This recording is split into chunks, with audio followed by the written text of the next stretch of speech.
nanood ako nung NCAA eh. Eh, di ba, forecast natin talagang may slight advantage sa CSB. Eh, nadali, pare, convincingly. Oo, so makikita mo, I mean, titignan mo record pare nung CSB. Ano ba? Sa 18 games, 16-2.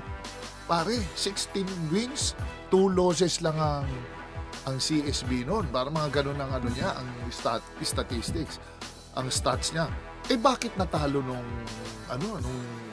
finals? So anything can happen pagdating sa ganyang finals because 0-0 na lahat yan eh. Tama. Yung advantage mo na yung 16 wala na yun eh. Nauuwi na lang kayo sa 2 laban.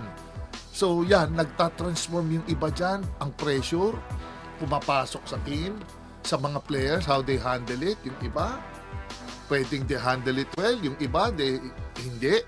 Yung iba, flat mag-umpisa, yung iba, ang perfect, well executed, ang game plan.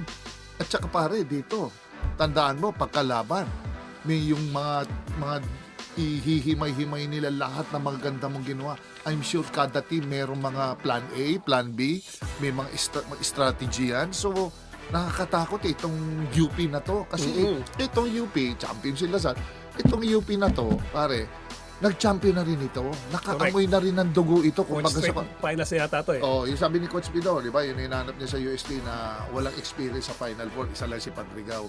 So malaking bagay yung may experience ka na kahit papaano nakakaaninag ka kung papaano mag-champion. Yan ang nakaka-advantage ng mga teams na nandito. Ako para halos dikit eh. Dikit ang ano ko dito, ang forecast ko dito. Parehong both teams may capable of of winning. Siguro unahan na lang to, siguro sino makakagkaroon ng magandang in-game adjustment. Yan. Meron ka magandang in-game adjustment kontra sa bawat teams. I think yun ang magkakaroon ng advantage at sino makakakuha ng first game.